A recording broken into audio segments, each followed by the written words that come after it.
Welcome to part two of the vision pillar in the dynamic leadership series. In part one, we established that having a vision is a prerequisite for building a high performance environment.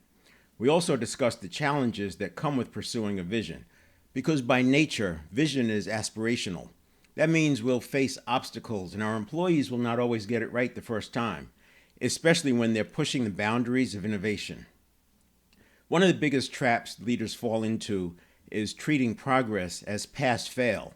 But when we default to this mindset, we discourage risk taking and inadvertently suppress the very creativity and effort required to achieve our vision.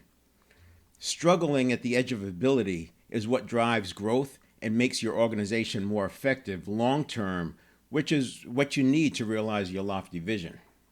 This is where the distinction between operational excellence and project excellence becomes critical.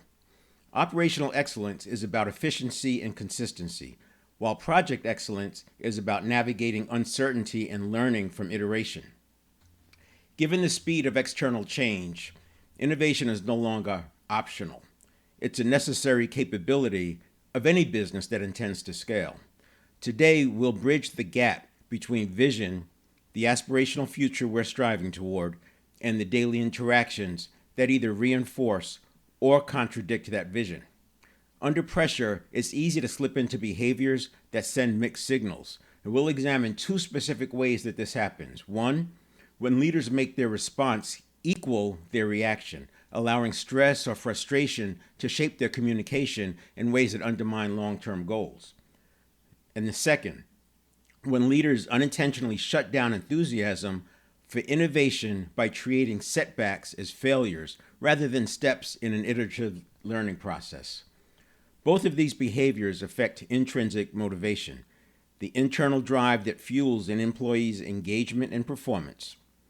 When we get this right, employees feel strong, a sense of ownership, and alignment with the organization's vision. When we get it wrong, they disengage, and over time, they seek environments where their contributions are valued. They may stay in the role, but their heart is somewhere else. Later in this series, we'll explore development plans and structured feedback mechanisms to help your leadership team build the skills needed to stay on track with your vision. Today, we'll focus on simple, actionable ways to ensure your daily leadership interactions support rather than contradict the culture you're building. Now, I'll start with something that probably happens regularly in your communications. And I'll point out that in this series, I'm providing the landscape of dynamic leadership, which I have stated is the ideal leadership style for small businesses seeking to grow and scale. That's important because when you're growing and scaling, each level you hit, and it's going to be different for different organizations, but let's say the difference between $1 million and $3 million in revenue can be a dramatic shift. And then there's another dramatic shift, somewhere around 5 or 6 million.